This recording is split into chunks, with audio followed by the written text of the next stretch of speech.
What if everything you've been told about success is fundamentally wrong?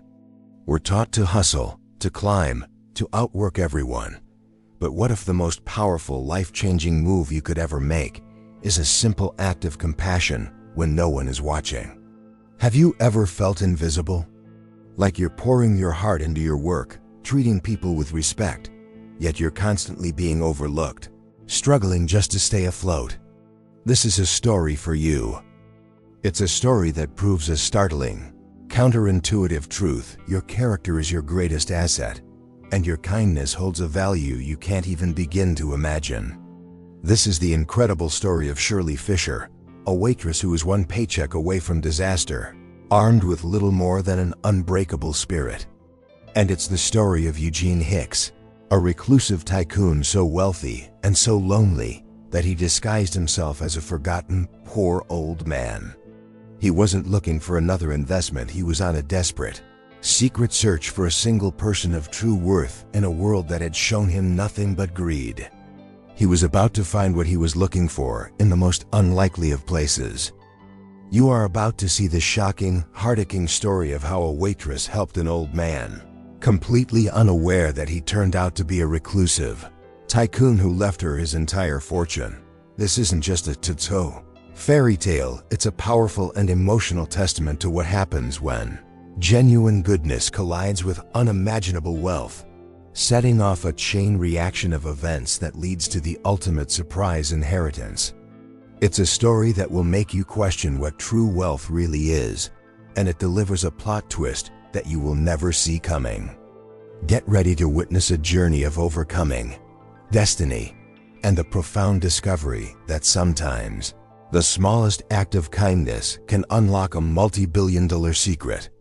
The encounter between Shirley and Eugene will redefine everything you think you know about cause and effect, proving that a person's compassion can be the key to an unbelievable, unexpected future.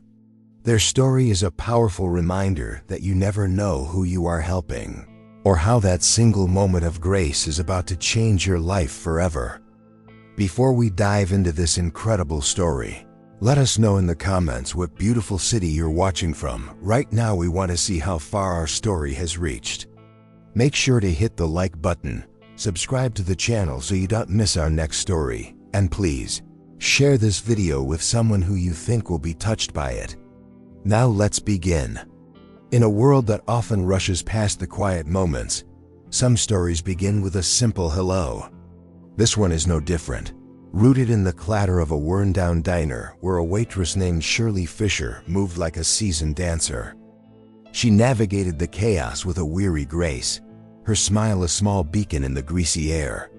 For Shirley, every day was a battle for survival, a tightrope walk over a pit of bills and worries. Yet within her, a quiet strength resided, a profound kindness that the world hadn't managed to extinguish. It was this simple, uncelebrated virtue that was about to collide with a force she couldn't possibly imagine, setting in motion a truly life-changing series of events. Into this daily theater of life walked an old man, a figure so unassuming he was practically invisible. He carried the weight of years in the stoop of his shoulders and the lines on his face, a man who looked like had been forgotten by time itself. This was Eugene Hicks, though no one in that diner would have ever guessed it. To the world, he was a reclusive myth, a phantom of finance, a tycoon who had vanished from the public eye decades ago. But here, he was just another soul seeking a moment of warmth, a quiet observer on a mission far more personal than any business deal he had ever closed. Their two worlds, separated by an ocean of wealth and experience, were on a collision course guided by destiny. Shirley, consumed by the challenge of overcoming her precarious financial situation, saw only a customer who needed a kind word. Eugene, weary of a life surrounded by greed, was searching for something far more valuable than his secret fortune, a sign that genuine human decency still existed. He was looking for a person of true worth, someone whose character was their greatest asset, and his search had, unknowingly, led him to this very diner, to this very waitress. The bell above the door chimed, announcing his arrival, but few heads turned. He was just another ghost in the city, easily dismissed.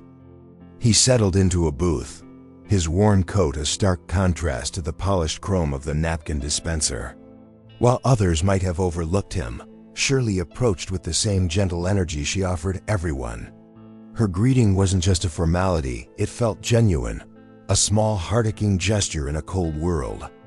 It was in that simple, unassuming moment that the first thread of an incredible tapestry was woven, a story that would soon become deeply emotional. You see, Eugene wasn't just there for a cup of coffee. He was conducting a silent audit of the human soul, and he had grown tired of the results. He had built an empire, but it had cost him his faith in people. He orchestrated this quiet masquerade, hiding his identity as the powerful tycoon to see the world as it truly was, unfiltered by the glare of his immense wealth. He had almost given up hope, resigned to his cynical view of humanity. But then he met Shirley, and a flicker of something he hadn't felt in years began to stir within his guarded heart. This encounter, seemingly random and insignificant, was the single domino set to fall, destined to trigger a chain reaction of unbelievable consequence. Shirley Fisher had no idea that her simple act of treating a lonely old man with dignity was the key to unlocking a future she could never have dreamed of. She was about to become the central character in an unbelievable plot twist, the unsuspecting heir to a surprise inheritance that would challenge everything she thought she knew about life, fortune, and the true measure of a person. A new chapter was about to begin. The relentless rhythm of the diner was the soundtrack to Shirley Fisher's life, a symphony of sizzling oil, clattering plates, and the low hum of conversations.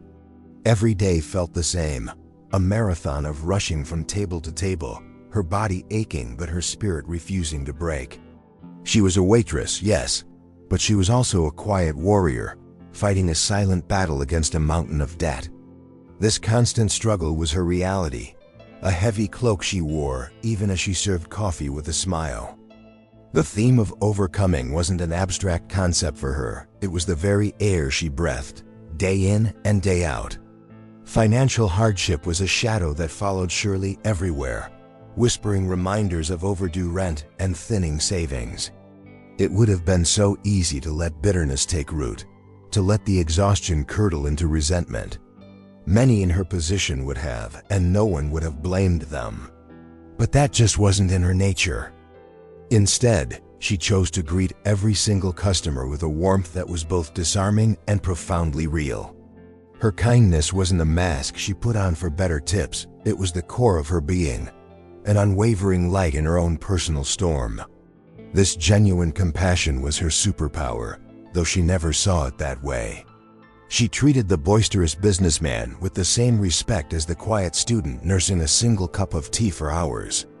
She listened to the lonely stories of the elderly and shared a laugh with the tired parents of screaming toddlers. In a world that often measures a person's value by the size of their wallet, Shirley saw only the human being sitting before her. This profound empathy was a testament to her true worth, a quality that couldn't be quantified on a balance sheet, but was, in fact, priceless. There were days, of course, when the weight felt unbearable, when the smile felt a little heavier, a little harder to hold.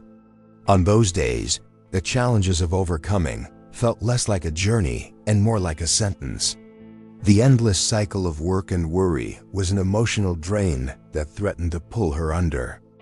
She'd go home to an empty apartment, count her meager earnings, and wonder how she'd make it through another week. It was a lonely and grueling existence that tested the limits of her endurance. Yet, no matter how tired or worried she was, the next morning she would tie her apron, smooth it out, and walk back onto the diner floor, ready to offer a piece of her light to anyone who needed it. This consistency was remarkable. It wasn't about a single grand gesture, but 1,000 tiny acts of grace performed day after day without any expectation of reward. This was the quiet, heart-aching truth of Shirley Fisher's character, a character forged in hardship but polished by an unwavering decency that was about to be noticed. She had no way of knowing that her every move was being silently observed, that her tireless grace was being weighed on a scale she didn't know existed. The diner she saw as her daily prison was, in fact, an audition stage. Shirley was unknowingly performing the role of a lifetime, not for a director or a casting agent, but for a man who held the power to completely rewrite her destiny. A man who was searching for exactly what she offered so freely. From the gilded cage of his sprawling, empty mansion, the reclusive tycoon Eugene Hicks had watched the world with growing disillusionment. He had spent a lifetime building an empire of staggering proportions, a secret fortune so vast it could reshape nations. Yet, this monumental success had brought him an overwhelming sense of emptiness. The people who surrounded him were like vultures, their eyes gleaming not with affection, but with avarice. They saw him not as a man, but as a walking vault, and their insincerity was a poison he could no longer tolerate. He grew weary of the sycophants, the disingenuous relatives, and the so-called friends who praised him to his face while calculating their inheritance behind his back. It was a lonely, gilded prison. So Eugene hatched a plan, a final, desperate search for authenticity in a world he found increasingly fake.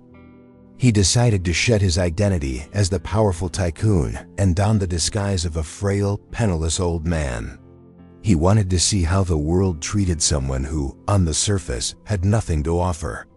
It was a test, a secret pilgrimage to find a single person of true worth. This quest wasn't born of boredom, but of a deep, emotional need to restore his faith in humanity before his time was up. He wanted to find someone whose kindness wasn't a transaction, someone whose compassion was innate, not calculated. He believed that such a person was the only thing of real value left in the world, more precious than any stock, bond, or property he owned. This belief became his obsession, the driving force behind his strange new life. He was a billionaire on a quest for a treasure that money could not buy. He began to frequent diners, parks, and bus stations, the places where real life unfolded, raw and unfiltered. In his shabby coat and worn shoes, he became invisible, a ghost drifting through the city. He saw the cruelty of impatience, the sting of dismissal, and the casual disregard people had for those they deemed unimportant. Each dismissive glance and impatient sigh was another piece of evidence confirming his bleak hypothesis.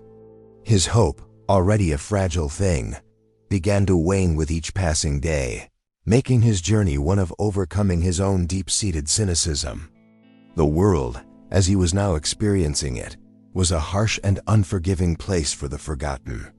He was no longer the celebrated Eugene Hicks, the financial titan. He was just an old man, a burden, an obstacle. The experience was humbling and profoundly saddening, a constant reminder of the transactional nature of modern relationships. He was starting to believe that his search was a fool's errand, that the decency he was looking for was just a heart-aching fantasy from a bygone era. But destiny had other plans. Just as he was on the verge of giving up, of retreating back to his lonely mansion forever, he walked into a particular diner. He didn't know it then, but his search was over. He was about to meet a humble waitress who would, in a single unassuming act, show him that the goodness he was looking for was not only real, but was shining brightly in the most unexpected of places, setting the stage for a truly life-changing event. The moment Eugene Hicks, the disguised tycoon, pushed open the diner's glass door, a wave of familiar indifference washed over him. Another waitress shot him a fleeting, annoyed glance, her expression clearly saying he wasn't the kind of customer who would leave a generous tip. She turned her back, busying herself with polishing silverware, effectively dismissing him. A busboy sidestepped the old man without a word, treating him as little more than a piece of furniture. It was the same cold reception he'd grown accustomed to, another small cut in his quest for genuine human connection. He settled into a booth, the vinyl cracked and worn, and watched the world buzz around him. He had become an expert at reading the subtle cues of dismissal, the way people's eyes would slide past him, refusing to acknowledge his presence. For a moment, he felt a familiar pang of despair. Perhaps this was it. Perhaps sincere kindness was truly a relic of the past. He picked up the menu with hands that trembled slightly, not from age, but from a profound sense of loneliness. He was a king in exile, surrounded by subjects who didn't even see him. But then, a gentle voice cut through the noise. "Hello there, what can I get for you today, hun?" It was Shirley Fisher. She approached his table not with the weary obligation of the other staff, but with a soft, open smile that seemed to radiate a genuine warmth. Her eyes didn't gloss over him, they met his, acknowledging him as a person. For Eugene, who had been treated like a ghost for weeks, this simple, respectful greeting was as jarring as it was heartaching. It was a small gesture, but it felt monumental. He ordered a simple black coffee, and when she brought it, he fumbled in his pockets, feigning a search for money he knew wasn't there. He looked up at her with an expression of practiced embarrassment, a look of defeat he had seen on many real faces during his journey. "I'm so sorry," he mumbled, his voice frail. "I seem to have forgotten my wallet." This was the ultimate test, the moment where compassion would either reveal itself or retreat behind a wall of rules and annoyance. He braced himself for the inevitable cold rejection. Instead of sighing or calling a manager, Shirley's expression softened with an empathy that was deeply emotional and utterly authentic. "Don't you worry about a thing," she said in a near whisper, leaning in slightly. "Everyone has those days. How about a nice bowl of hot soup to go with that coffee? It's on me." The offer was made without a hint of condescension or pity. It was a pure, simple act of kindness, offered from one human being to another, with no expectation of anything in return. Eugene was stunned into silence. In that moment, Shirley wasn't just a waitress, she was a beacon. She had no idea she was speaking to a man who could buy the entire city block, let alone a bowl of soup. She saw only a struggling old man and chose compassion. For Eugene Hicks, this wasn't just a free meal. It was the discovery of a diamond in a mountain of coal, a discovery that would set in motion a life-changing plot twist beyond her wildest dreams. As Shirley returned to the kitchen, a snide remark from another waitress, Brenda, cut through the air. "Seriously, Shirley? Giving away free food again? You know the boss will take that out of your pay." She gestured with her head towards the dining room where the old man was quietly sipping his coffee. "He's probably just another bum looking for a handout. You're too soft." The words were sharp, laced with a cynical superiority that was all too common in a world hardened by struggle. Brenda saw Shirley's actions not as charity, but as foolishness. From his booth, Eugene Hicks couldn't hear the exact words, but he could see the smirks and arrows directed at Shirley. He saw her shoulders tense slightly, but she simply shook her head and continued her work without a word of defense. The mockery was a small, ugly performance of the very behavior the reclusive tycoon had come to despise. It was the casual cruelty, the belief that a person's worth was directly tied to their ability to pay. Her co-workers' derision only made Shirley's simple act of kindness shine with an even greater brilliance. This small scene reinforced everything Eugene believed about the scarcity of true worth. He had witnessed this dynamic countless times in boardrooms and at lavish parties, just with higher stakes and more sophisticated insults. The world was full of people who would mock compassion because they themselves lacked it. They saw generosity as a weakness to be exploited, not a strength to be admired. In their eyes, Shirley was a fool. In Eugene's eyes, she was a queen, ruling over a tiny kingdom of decency in the corner of a Grace-a-Spoon diner. The incident was profoundly emotional for him. It was as if he was watching a living parable unfold. Here was a woman, Shirley Fisher, who had so little, giving freely to a man who, in her eyes, had even less. And here were her peers, who were in a nearly identical financial situation, choosing to scorn her for it. The contrast was stark and deeply heartaching. It solidified his conviction that he had found something extraordinarily special, a person whose character was unblemished by the cynicism of the world.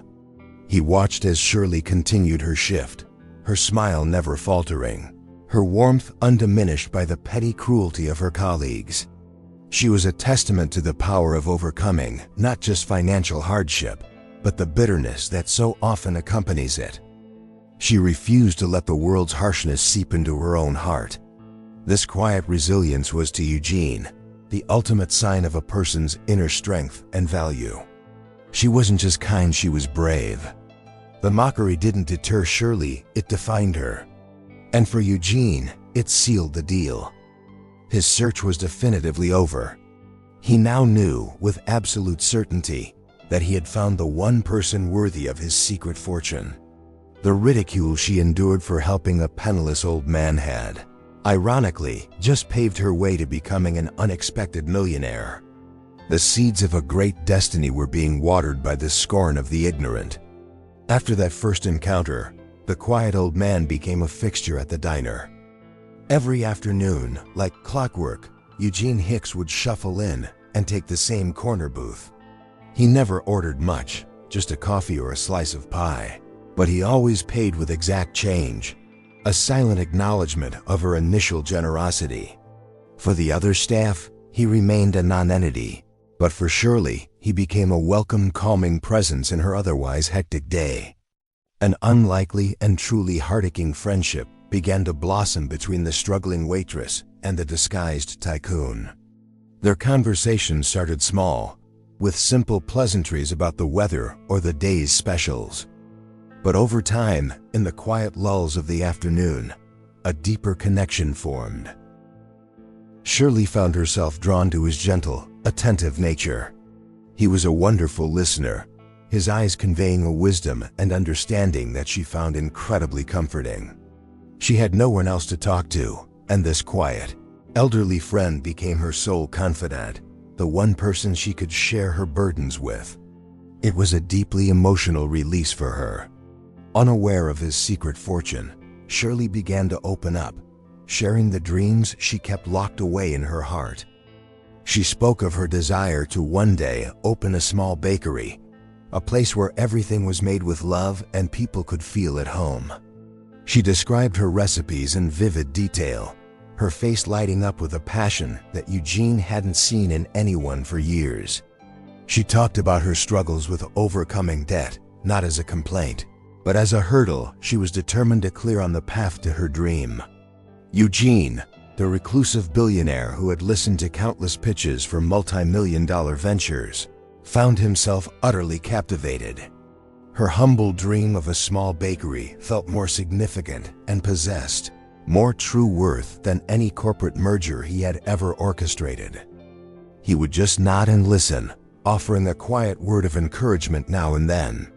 He saw the purity of her ambition. It wasn't driven by greed, but by a genuine desire to create something beautiful and share it with others. Her dream was an extension of her immense kindness.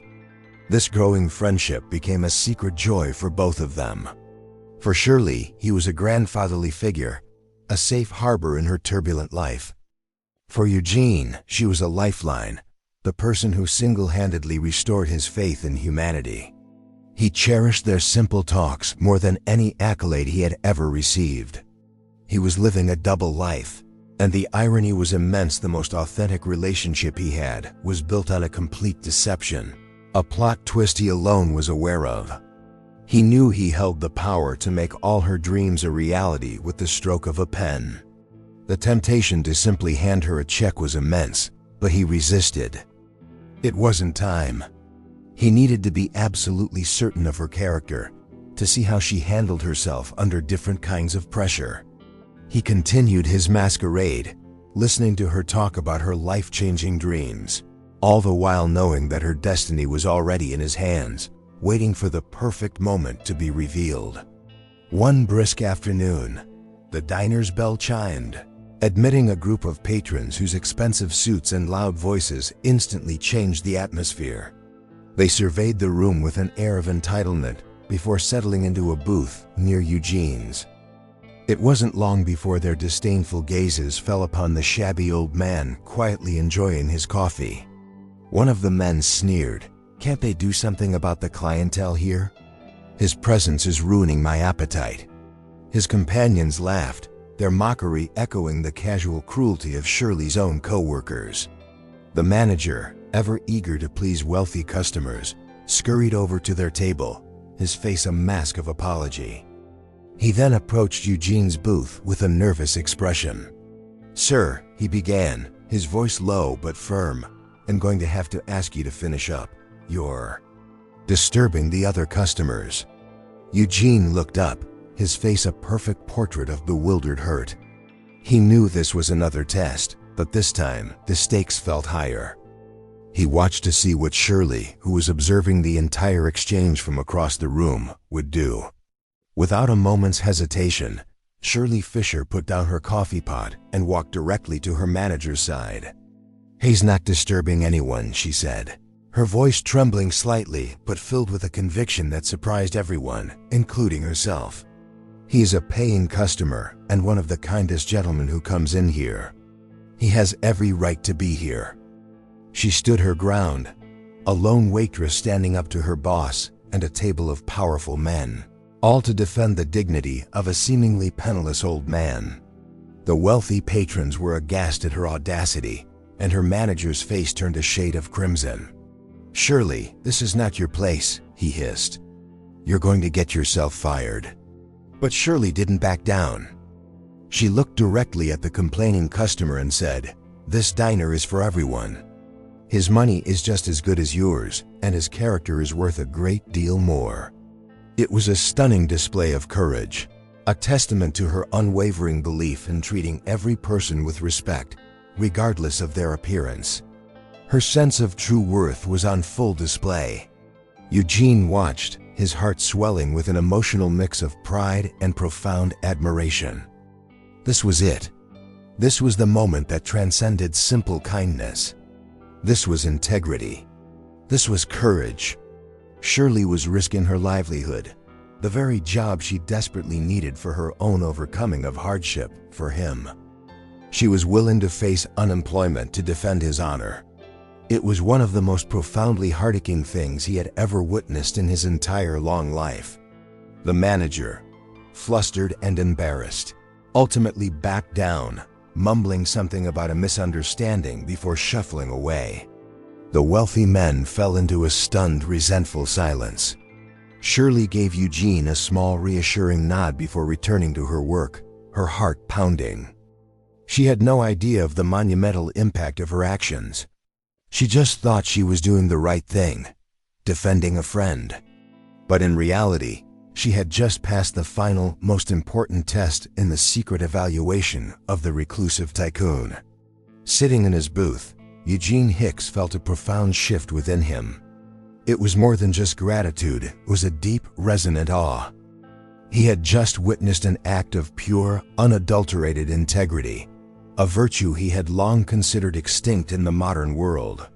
Shirley's courageous defense of him, a seemingly worthless old man, was a gesture so powerful it completely shattered his remaining cynicism. He, the mighty tycoon, had just been protected by a struggling waitress, and the irony was not lost on him. It was a deeply humbling and emotional experience. He looked at Shirley as she went about her duties, her movements now imbued with a new, almost saintly light in his eyes. He realized that what he had been searching for wasn't just kindness, but character. Kindness could be a fleeting impulse, but character was the bedrock of a person's soul. Shirley had demonstrated a strength of character that he hadn't seen in the most powerful and celebrated individuals he knew. Her true worth was immeasurable, a treasure far exceeding his own vast, but ultimately empty secret fortune. In that moment, the billions of dollars in his bank accounts felt utterly insignificant. What was the value of all that money if it couldn't buy the one thing that truly mattered: genuine human decency? He had spent his life accumulating wealth, overcoming business rivals and market downturns, only to discover that this humble waitress was richer than he could ever hope to be. Her wealth was in her spirit, in her unwavering commitment to doing what was right, regardless of the personal cost. The decision that had been forming in his mind over the past weeks now crystallized into an unshakable resolve. It was no longer just an idea or a possibility, it was his destiny to enact it. He would not just help her, he would give her everything. It would be the greatest plot twist of all, a final grand statement against the greedy, grasping world he was leaving behind.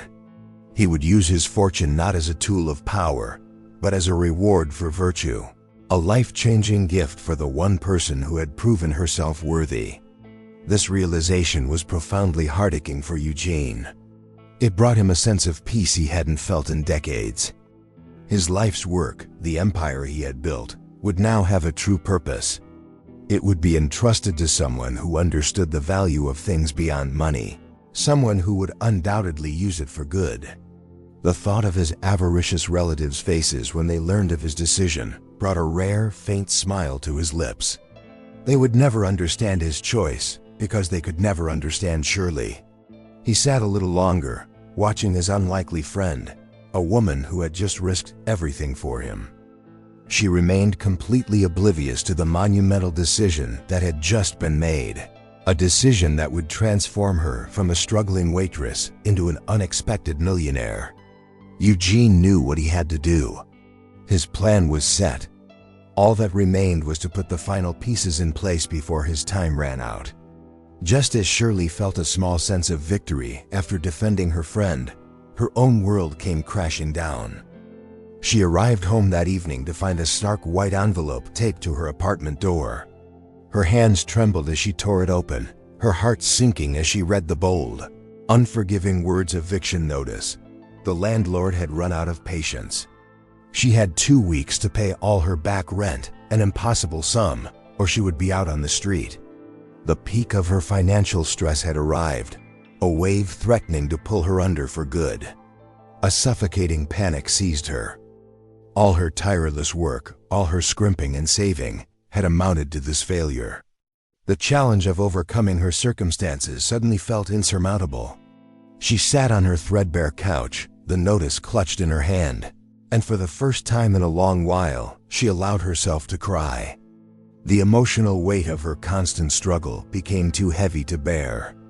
The diner, her friendships, her small dreams, everything felt fragile, on the verge of shattering completely. The next day at the diner, she put on a brave face, her inner turmoil hidden behind a practiced, weary smile. When Eugene, the kind old man who had become her friend, arrived for his daily coffee, she greeted him with her usual warmth. He was a good listener, and a part of her desperately wanted to confide in him, to unload the terrible burden of her secret. But she couldn't bring herself to do it. How could she possibly complain about her money problems to this sweet, elderly man who, in her eyes, likely had even less than she did? She believed with all her heart that he was just a lonely pensioner, struggling to get by. To burden him with her own troubles felt selfish and cruel. It would be like asking a drowning man for a cup of water. So she said nothing. She poured his coffee, asked about his day, and listened to him with the same gentle attention as always. Her kindness and sense of dignity wouldn't allow her to impose her worries on someone she perceived as vulnerable. This act of selfless restraint was a profound testament to her true worth. Eugene, a master at reading people, noticed the new sadness in her eyes, the faint tremor in her hands as she set down his cup. He could sense that something was deeply wrong, but he didn't press her. He knew that if she was hiding something, it was for a reason rooted in her character. He watched her, his heart aching for the pain she was so clearly trying to conceal. He, the reclusive tycoon, was the one person on earth who could solve her problem in an instant, yet he was bound by his own elaborate test. She was at her absolute lowest point, facing the loss of her home, yet she protected her friend from her own despair. She chose to suffer in silence rather than cause him a moment of worry. This quiet act of self-sacrifice was more telling than any grand gesture. She had no idea that her silence was the final, resounding confirmation Eugene needed, proof that her compassion was not conditional. A life-changing intervention was now not just planned, but imminent. As Eugene prepared to leave the diner that afternoon, his heart was heavy with Shirley's unspoken troubles. He knew he couldn't maintain his disguise as the helpless old man and directly offer her money. It would raise too many questions and break the fragile authenticity of their friendship. So he decided on a different approach, an act of anonymous grace. While Shirley was busy in the kitchen, he discreetly pulled a thick envelope from his coat pocket and slid it under the edge of his saucer. It was a simple, plain envelope, but inside was a secret fortune of a smaller, more immediate kind. The envelope contained a stack of crisp bills, carefully counted. It wasn't an extravagant amount, not by his standards, but it was the exact sum Shirley needed to cover her back rent and keep her apartment. It was a precisely calculated gift, designed to solve her immediate crisis without revealing his true capacity. He then paid for his coffee, gave her a warm, knowing look that she couldn't quite interpret, and shuffled out of the diner, his heart a little lighter. He had intervened, but his secret as the reclusive tycoon remained safe for now. When Shirley came to clear the table, she noticed the envelope. Thinking it was forgotten mail, she picked it up. It felt unexpectedly heavy. Her curiosity piqued. She glanced around before carefully opening the flap. Her breath caught in her throat. Inside was a cascade of cash, more money than she had seen in one place in her entire life. She quickly counted it, her hands shaking so badly she could barely separate the bills. The total was exact. It was a miracle. A pure, unbelievable, life-changing miracle. Tears welled in her eyes, not of sadness, but of overwhelming, emotional relief. She couldn't comprehend it. Who would do such a thing? She looked around the diner, but there were no likely benefactors. Her gaze fell upon the empty booth where her elderly friend had been sitting. Could it have been him? She immediately dismissed the thought. The kind old man couldn't possibly have this kind of money. It must have been a mistake, or perhaps an act of divine intervention. It was a heart-aching mystery she couldn't solve.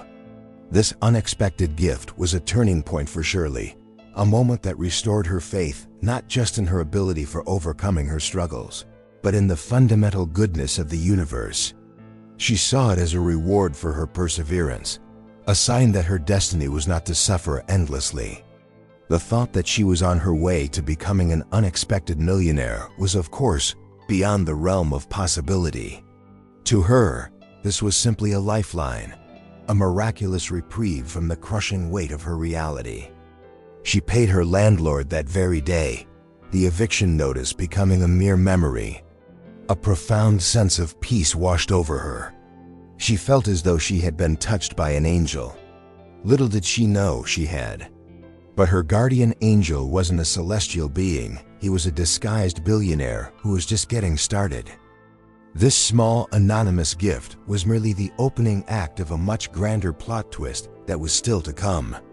Life for Shirley settled into a new, more hopeful rhythm after the miracle of the envelope. The constant anxiety about her rent was gone, replaced by a sense of cautious optimism. Her friendship with the gentle old man, her quiet confidant, continued to be a source of joy and stability. Eugene kept visiting every day, his presence a comforting constant in her life. She never mentioned the money, and neither did he. Their friendship existed in a simple, pure space, untouched by the complexities of such a mystery. Then, one afternoon, the routine was shattered. A man in an impeccably tailored, expensive suit walked into the diner. He exuded an aura of wealth and power that was utterly out of place among the diner's humble clientele. He scanned the room, his sharp eyes landing on Eugene's corner booth. With purposeful strides, he approached the old man. Shirley watched with curiosity, assuming the man was lost or had mistaken her elderly friend for someone else. This was not the kind of person who frequented their establishment. The lawyer, for that is what he was, sat down opposite Eugene without an invitation. He spoke in a low, urgent tone, but in the quiet diner, snippets of their conversation carried. Shirley, while refilling a sugar dispenser nearby, caught a few distinct and jarring words. She heard board meeting, hostile takeover, and then the word that made her pause, her hand hovering in mid-billions. The word hung in the air, so preposterous in the context of her conversations about bakery dreams with a poor old man. She froze for a second, processing the absurdity of it. Billions? Surely she had misheard. It must have been bills or something else entirely. Her mind simply couldn't reconcile the word with the man she knew. The man who needed her to buy him a bowl of soup, the man whose coat was threadbare. It was a cognitive dissonance she couldn't resolve. A tiny fleeting plot twist flickered in her mind and was just as quickly extinguished. It was simply too impossible to believe. She dismissed it as a trick of the ear, an auditory illusion. She rationalized that the well-dressed man must have been talking on his phone, or perhaps she had just jumbled his words with another conversation. And yet, a seed of confusion was planted. She glanced over at her friend, the reclusive tycoon in disguise, and saw a flicker of annoyance on his face as he spoke with the lawyer. It was a look of authority she had never seen on him before. The emotional landscape of her simple friendship suddenly felt complicated. The lawyer soon left, leaving a bewildered silence in his wake. Eugene looked up and gave Shirley a faint, reassuring smile, as if to say, "Don't worry about that." And she didn't. She chose to believe the reality she had built, the heartaching story of a simple friendship. She had no way of knowing that she had just overheard a conversation about her own secret fortune, the vast empire that would soon become her surprise inheritance. She had just glimpsed the truth, but her mind refused to accept it. The day after the lawyer's strange visit, Eugene didn't show up at his usual time. Shirley kept glancing at the clock, then at his empty booth, a knot of unease tightening in her stomach. One day missed could be anything, a doctor's appointment, perhaps. But when a second day passed, and then a third, her unease blossomed into genuine worry. The diner felt empty without his quiet, steady presence. The sudden absence of the old man left a void that was both emotional and profound. Her mind, still clinging to the image of him as a poor, forgotten soul, began to race through a list of terrible possibilities. Had he fallen ill? Was he alone with no one to care for him? The memory of his shabby coat and frail appearance haunted her. He had become more than just a customer, he was her friend, her confidant. The heart-aching bond they had formed now filled her with a sense of responsibility, a deep-seated need to ensure he was safe. Driven by a growing sense of dread, Shirley began her search. After her shifts, she started calling and visiting local shelters, her voice trembling as she described her elderly friend. "He's quiet, very gentle, with the kindest eyes," she would explain to the staff, clutching a mental image of him. Each no, sorry, no one like that. Here was another blow to her hopes. Her quest was a testament to the purity of her kindness. She wasn't looking for a benefactor. She was looking for a friend she believed was destitute and in trouble. The search became an obsession, consuming her thoughts and energy. She walked the streets of the poorer neighborhoods, peering into alleyways and parks, hoping to catch a glimpse of the familiar stooped figure. The irony was devastating. Here was this woman, who was on the verge of becoming an unexpected millionaire, trudging through the city's bleakest corners, looking for a reclusive tycoon she believed to be homeless. Her overcoming of her own problems was momentarily forgotten in her selfless concern for another. Weeks bled into a month, and still, there was no sign of him. A grim despair began to set in. She started to fear the worst, that something terrible had happened, that he had passed away alone, a forgotten casualty of the city's indifference. The thought was unbearable. It felt like a cruel plot twist of fate, that after finally finding a true friend, she would lose him so suddenly and tragically. The world felt a little darker, a little colder, without him in it. Shirley was on the verge of giving up, of resigning herself to the painful probability that her dear friend was gone forever. Her brief period of hopefulness had been replaced by a familiar grief. She didn't know that his disappearance was not an ending, but a necessary transition. It was the quiet before the storm, the final. Dramatic pause before the curtain rose on the most life-changing act of her entire existence. Her destiny was about to find her. The diner had returned to its normal, monotonous rhythm, but for Shirley, the color had drained from it. The corner booth remained a painful, empty monument to her missing friend. She had all but given up hope, carrying the grief of his presumed death like a stone in her heart. She continued her work as a waitress, her movements automatic, her smile a little dimmer than before. The world felt emptier without the quiet wisdom of the kind old man she had come to cherish. Then, one gray afternoon, the bell above the door chimed, and in walked the same sharply dressed man who had spoken with Eugene weeks ago. Shirley's heart skipped a beat. She recognized him instantly as the man who had mentioned billions. He walked directly to her, his expression serious and unreadable. "Are you Ms. Shirley Fisher?" he asked, his voice formal and devoid of warmth. She nodded, her mind racing, a sense of foreboding washing over her. "My name is Arthur Vance," the lawyer stated. "I was the personal attorney for Mr. Eugene Hicks." He used the past tense. The words hit Shirley like a physical blow. So it was true. Her dear, sweet friend was gone. A fresh wave of emotional pain washed over her, so sharp and sudden it almost buckled her knees. She had been bracing for it, but the confirmation was devastating. The heart-aching friendship she had treasured was now officially just a memory. Before she could even process her grief, Mr. Vance handed her a crisp, official-looking envelope. "I have been instructed to deliver this to you personally. It is a formal summons. You are required to attend the reading of Mr. Hicks's last will and testament." Shirley stared at him, bewildered. A will reading for her? It made no sense. Why would she be summoned? She was just a waitress. Her friend was a poor, lonely old man. What could he possibly have to leave in a will? I think you have the wrong person," she stammered, trying to hand the envelope back. "My friend, he didn't have anything." Mr. Vance simply pushed it gently back towards her. "There is no mistake, Ms. Fisher. Your presence is not optional. The details, date, and location are inside." His tone left no room for argument. It was a command, not a request, and it was utterly baffling. This was a plot twist so bizarre, she felt like she had stepped into someone else's life. Stunned into silence, she took the envelope. The lawyer gave a curt nod and departed, leaving Shirley standing in the middle of the diner, her world tilting on its axis.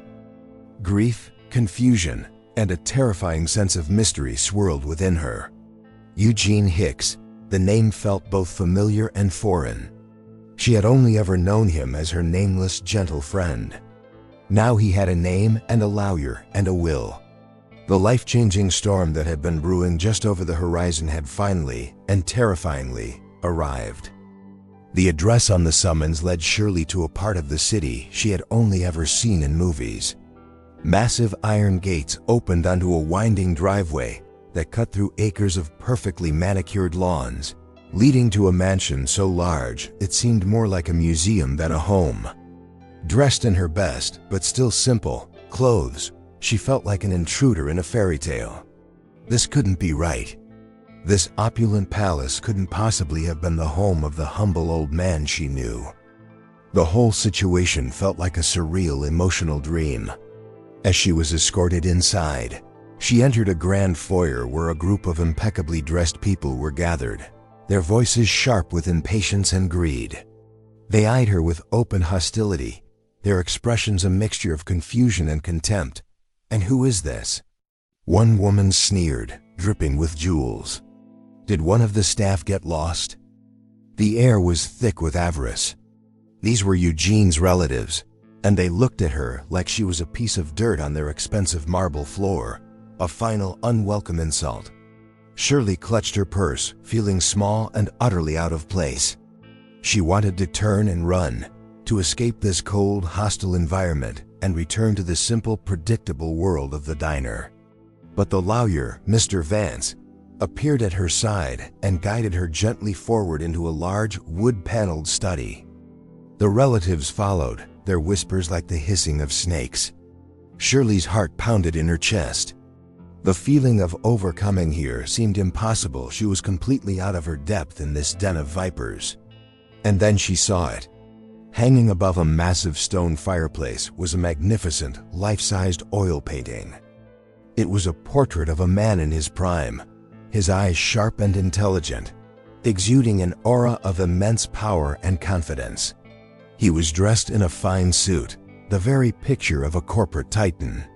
But the face, the eyes, they were unmistakable. It was him. It was her friend. It was the kind, gentle, shabby old man from the diner.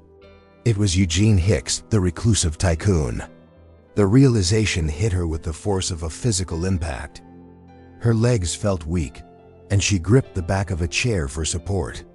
Everything clicked into place with a terrifying, resounding clarity. The lawyer's visit, the mention of billions, the anonymous envelope of cash, his sudden disappearance.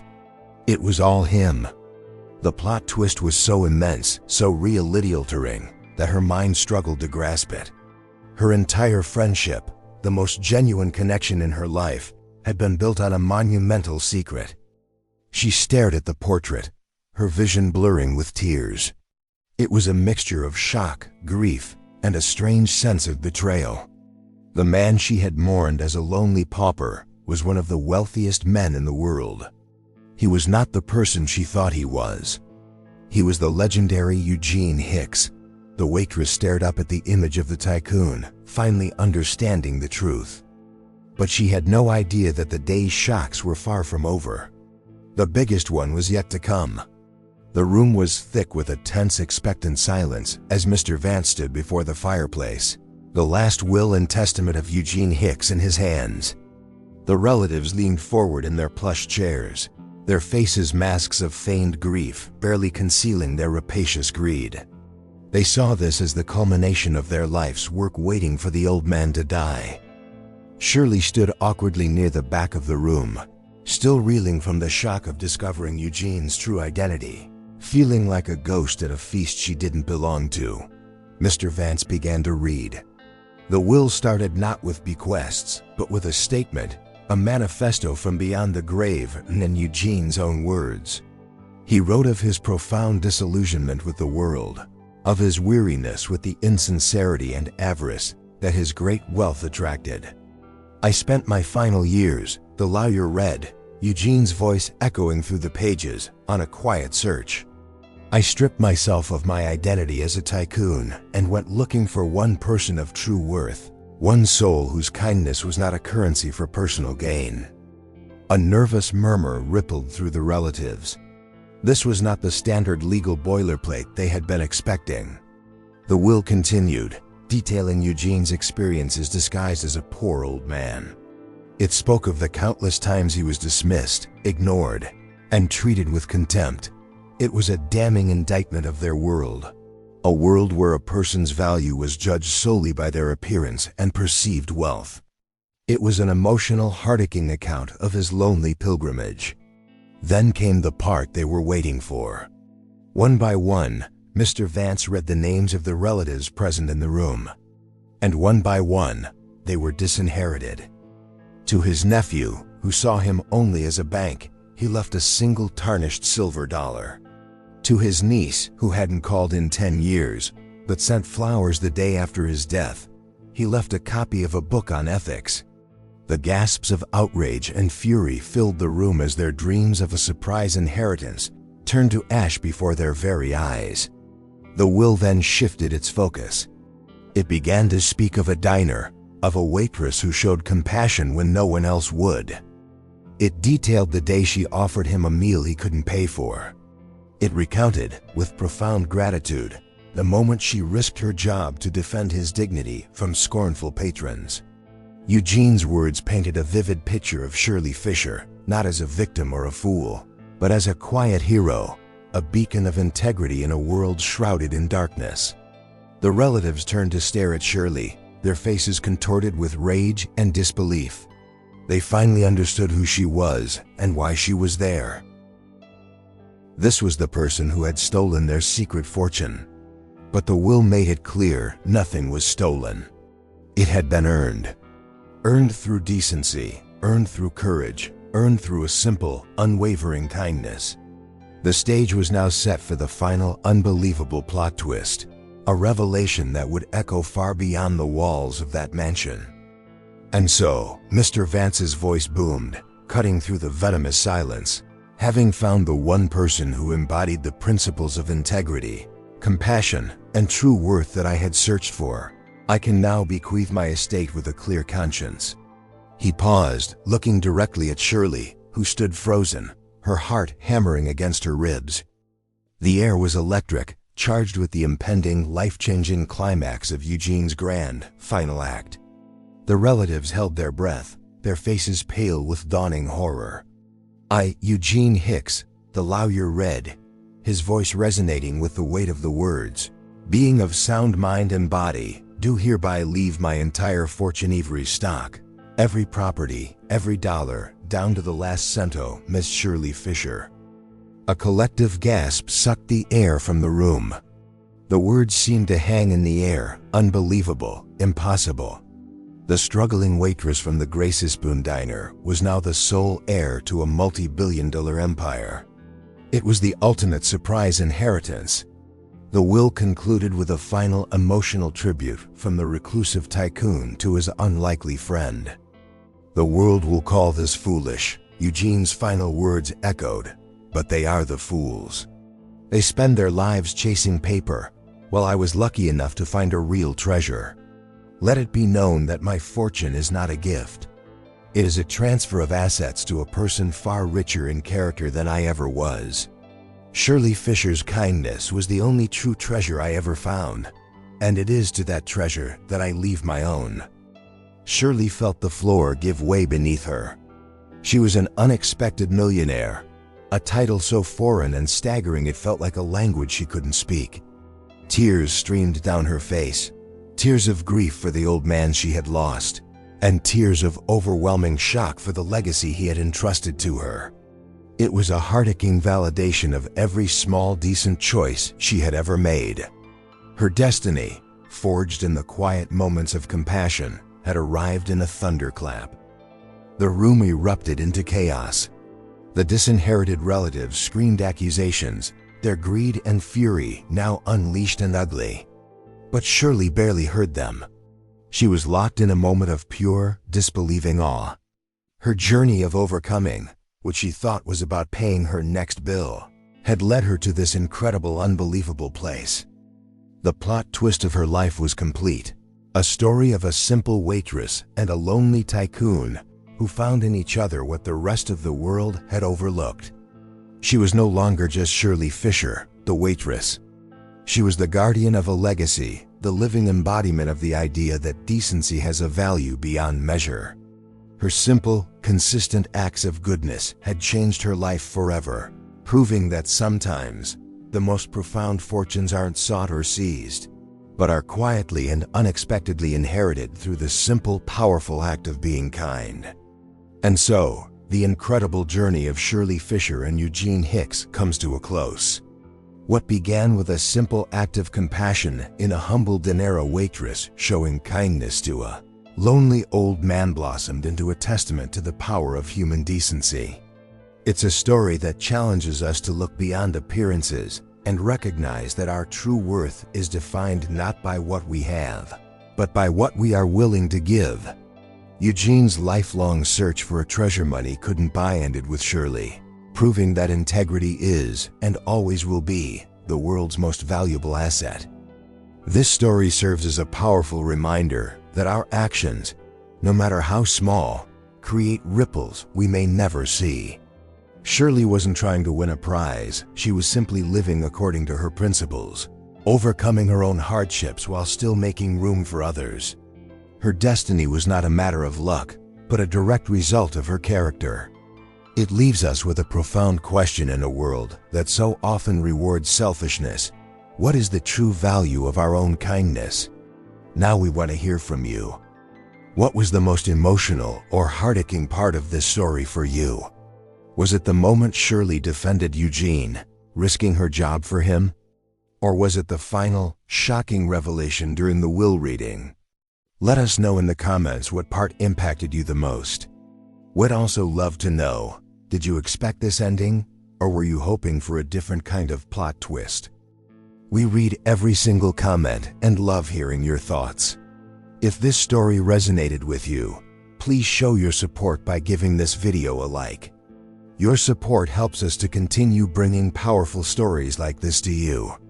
Please also follow our channel and turn on notifications so you never miss what's coming next.